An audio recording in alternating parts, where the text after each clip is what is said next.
I started the piano when I was 7, and I kind of had lessons and did most of the grades. And I remember my mother buying me Sarti's Xenopades when I was maybe 11, and I really kind of connected with them. And I still love Sarti, so I was into classical. I was learning classically, but at the same time I was kind of getting into sort of rock and indie, and the two interests kind of ran alongside each other.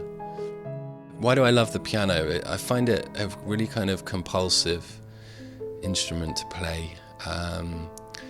Like it is a form of, when I start playing the piano, I can really lose myself and sort of enter another realm outside kind of reality, really. And so I find, I just naturally play on the piano, and I naturally write. I tend to write my own compositions more than I play stuff by other people.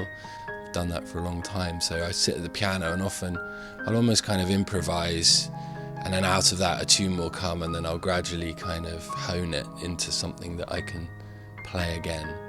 And that's kind of, and I just think that it's a kind of solitary instrument, but you can do everything on it, and it's amazing for atmosphere and melody and everything.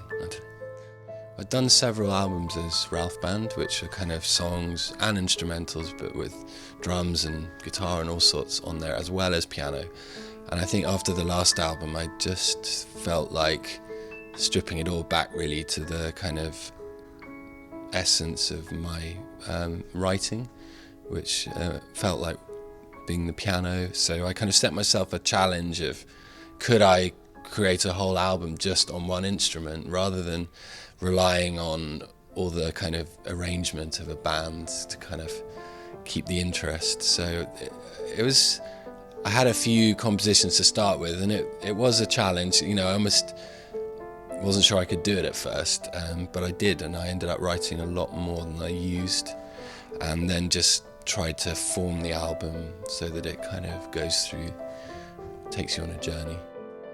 The experience was, it was really good because it's quite simple in a way. It's just me and a piano, but the hard bit was finding pianos to record on. So I was always looking for studios and the right kind of piano to use. And I find often either a studio's got a really beautiful, expensive grand piano, or it's got a really ropey upright and not much in between. So it was quite a task to find the right piano. And I tried to, rather than go for kind of clean recordings, I tried to get in and get the whole mechanical sound of the instrument and not disguise that, because I felt like I could have just done it all in MIDI if I wanted a clean sound. So I very much wanted to capture the real kind of mood of the instrument by close miking it and experimenting with putting cloths between the strings and different things like that to get a really dampened sound. So yeah, I really got into the whole recording of the piano.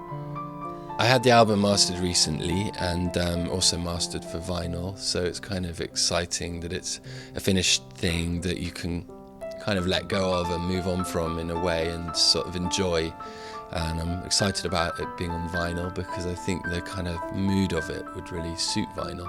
And yeah, so I'm wanting to get out there and perform it now. So just starting doing that and having to kind of relearn the tunes. Often I write stuff and then you leave it for months and you come back to it and you can't even remember how to play it. So I've had to go back and relearn them, which is always quite interesting.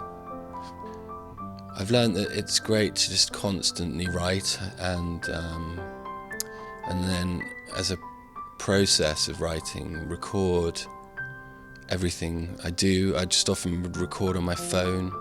That's almost how I write, and then I judge it quite objectively just from a really rough recording. Is it evolving in the right way? Has it got the right melody? Are there too many notes or not enough notes? And yeah, I've kind of learnt to almost underwrite as well, be a bit more restrained in use of melody, and also learnt more about harmony, I think. And I've worked with a cellist, I forgot to mention. So after I completed most of the recordings, I involved a cellist called Barney Morse Brown, and we worked out some sort of subtle kind of secondary parts on the cello, which also really enriched the music, I think. I'm writing some more, so I want to kind of do another album. I want to keep the momentum of what I've started and just do another album quite quickly. In the past, I've done an album and then done a lot of gigs and got caught up in all that, and then sort of not really written anything for a year or so, whereas I've resolved to just kind of keep going because I think I'm learning a lot, and so I'm going to keep recording and do another one, which maybe with some slightly more, developed arrangements, maybe with electronic kind of elements, things like that.